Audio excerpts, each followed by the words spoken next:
was helping my parents move their books back into the house after Hurricane Katrina, and I came across an old, so old it was not yellowed with age, but brown with age, copy of Robin Hood.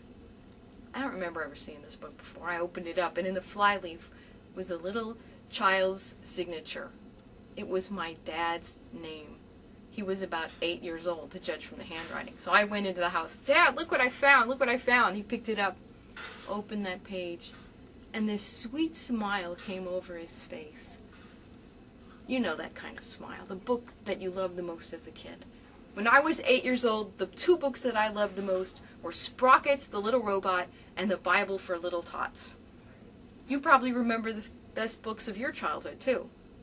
I'm sure you do, because otherwise you wouldn't be watching a video about books for children. In this little segment, what I'd like to do is look at the children's books, Catholic children's books, that I think are going to be the classics of someone's childhood. And I'd like to start with the classic of all times, of course, the Bible. And of children's Bibles that are available right now, I think this one is going to become the classic that 20, 30 years from now, someone is going to look at and say, "I remember this book. I remember the beautiful pictures." That's why they're going to remember this book. Classic Bible stories. You can't go wrong with it. But what they'll remember the most are the pictures that had so much detail that they could just sit there and look at them. This is how children contemplate. Give them beautiful art. Beautiful, warm pictures. So the story, it'll take you all the way through the Bible. Plenty to look at. Plenty to remember. If my favorite book at age 8 was the Bible for Little Tots, this is going to be somebody else's favorite book at, I would say, age 6 to 8. They're going to remember it the rest of their lives. So, for one, classic children's Bible. We do have one that they probably won't remember as well. It's a board book Bible, but it's just too precious not to mention. Again, classic Bible stories with little tabs. And the best part is this is a book for lap reading, so that the grown-ups have something to read out loud, even though there's very little text in the book. The grown-ups do have some extra story material. And again, the artwork is so much worth looking at. So this one, it's for children who are too young to develop memories from it, but a classic. Get them started with something like this.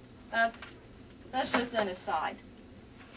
Another thing that is sure to become a classic, actually already is a good solid book of saints. And this one has been in print over 25, 30 years. We keep revising it, putting it out.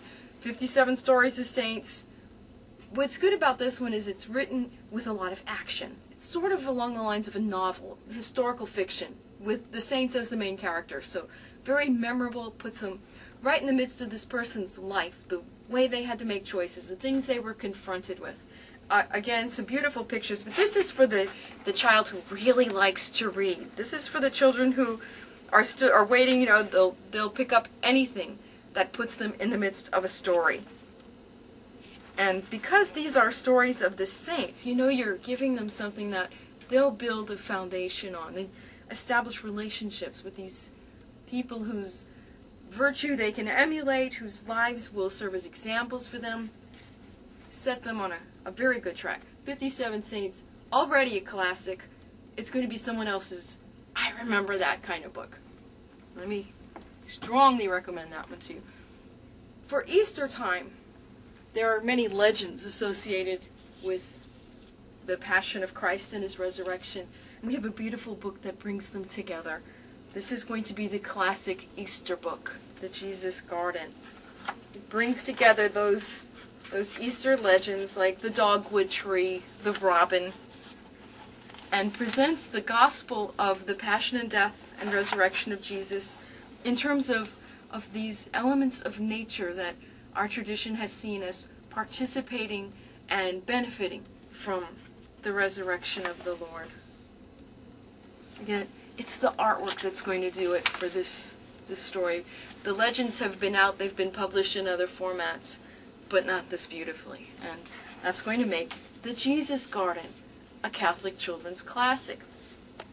One of my best friends illustrated another book that has classic potential, and that's my first book about Mary. Sister Julia Mary, whom you know from the other Best Catholic Book videos, is the illustrator of this. Sister Christine Virginia Orfeo is the author, and this gives you the story of Our Lady, her life in sacred scripture, the background of the different Marian titles, stories of Mary's apparitions, and then how to pray the rosary.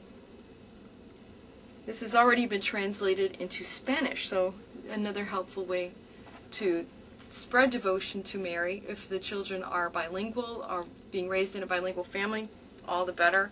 If they're like my little niece and learning Spanish, you can get this in Spanish. But again, my first book about Mary, classic potential. And finally, the First Communion Remembrance book. So this, the classic potential of a book like this, you can't underestimate, because you're not just giving them a book, you're giving them the memory of a very profound encounter with Jesus in their life.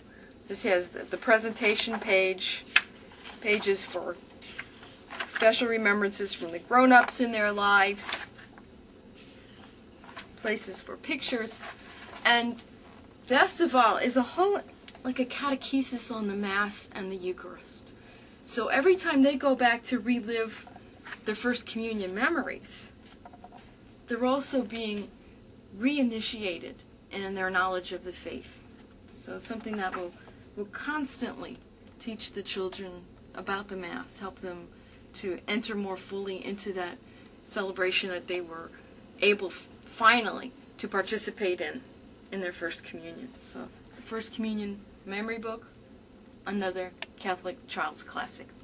In later editions, we'll talk about different age levels and the special books for those levels, but the ones that I consider the classics that will be remembered for the rest of their lives, these are they.